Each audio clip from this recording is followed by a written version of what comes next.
everyone, this is Nikki Burnette, and I wanted to show you how I color light skin tone using colored pencils over a grayscale coloring page.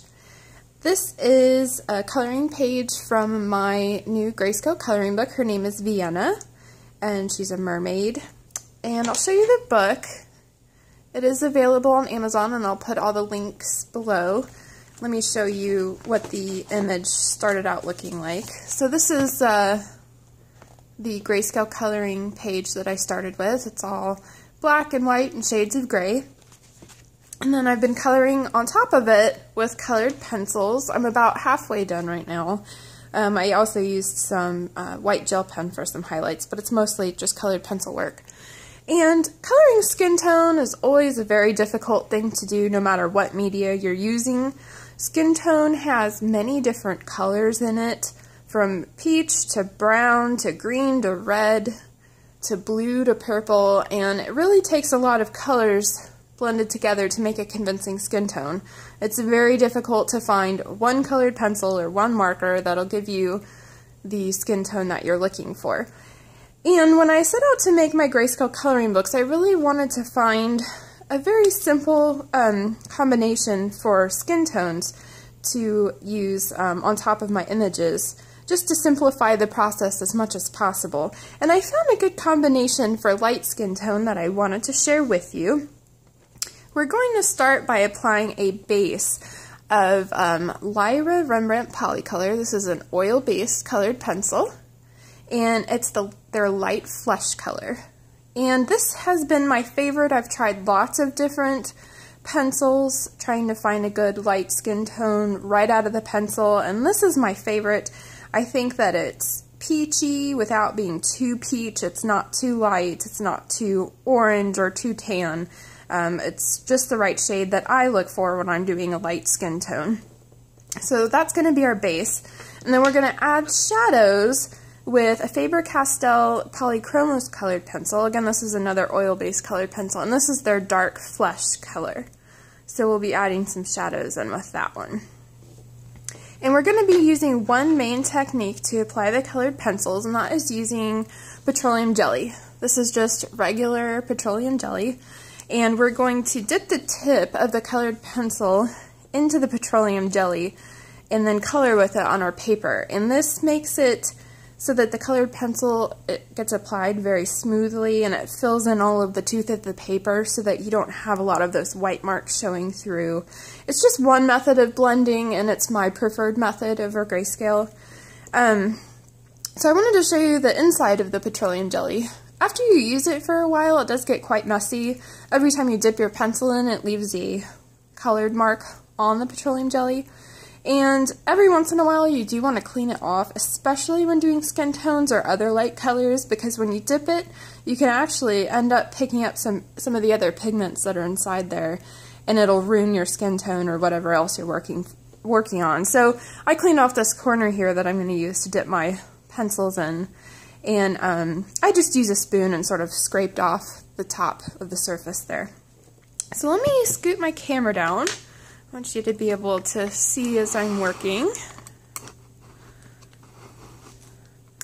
There we go. Okay.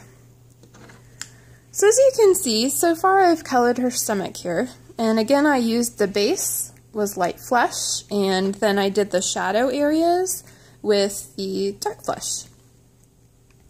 And so I think we'll try to color this part of her arm right here, just so you can see the main method that I use. So we're going to take the petroleum jelly and our light flesh, get that in the shot there, our light flesh Lyra Rembrandt Polycolor, dip it just a little bit in the petroleum jelly there, and you can see there's just a little bit there on the tip of my pencil. So then we're just going to color, just like you're coloring in a regular coloring page. I'd say I use probably a medium pressure to apply the colored pencil. I want to make sure to really lay the color down. You want to fill in all those little white areas And as you're coloring, you can feel your pencil start to drag a little bit, so you know that it's time to reapply the petroleum jelly. So I'll just apply it a little bit more right there. And you can kind of see the petroleum jelly on your paper as you're working, and you just kind of keep running your pencil through it and dragging it around.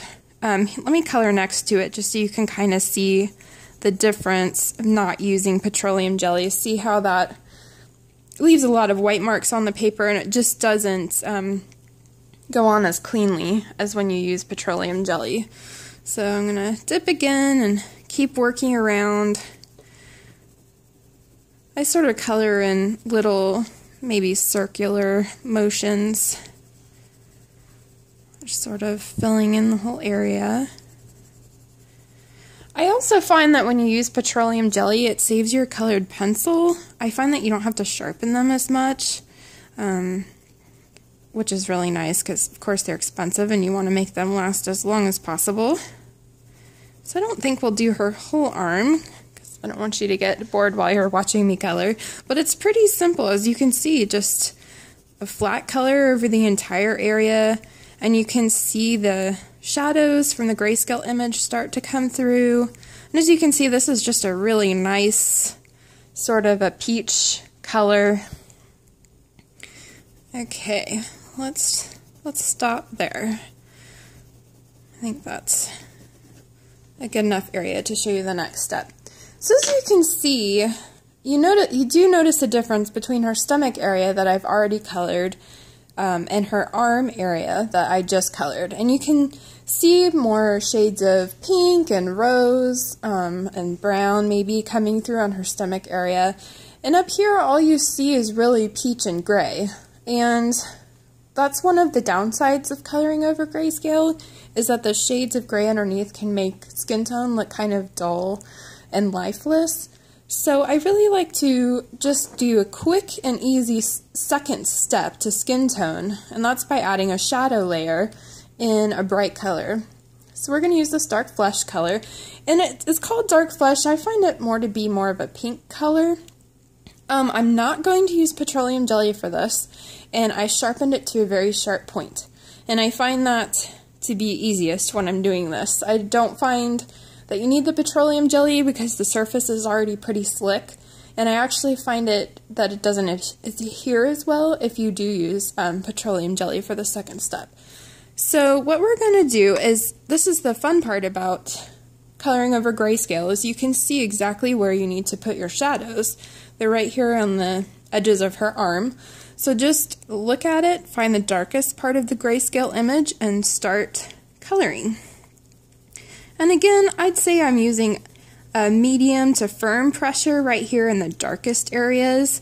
This is where you really want to lay the color down as darkly as possible. And you can see already how much that's brightening up the skin tone and just taking away those gray tones and just adding some more life to it. So there's the darkest part right there that I just did. And what I want to do is sort of layer in the color as I go in and lighten your pressure on your pencil.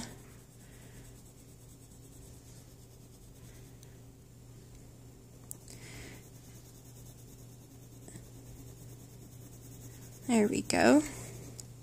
And that'll just sort of lighten up the color a bit to blend with the light flesh color.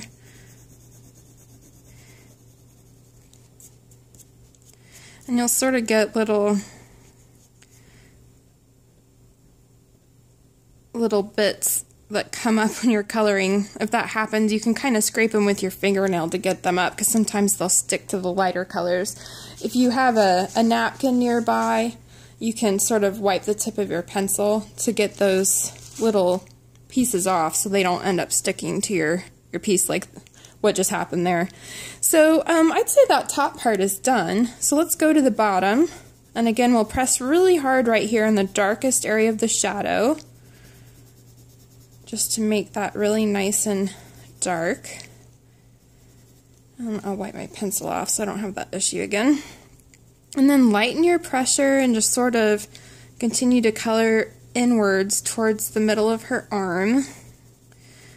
And you'll see the color lighten up a little bit there and sort of blend with your light flush that you added before. There we go. I think that is pretty nice right there. Let me just let you see a little closer up. So you can see that was 2 simple steps to make a pretty convincing skin tone over a grayscale image. I hope you found this little tip helpful, and I hope that you'll give it a try. Thanks so much for watching.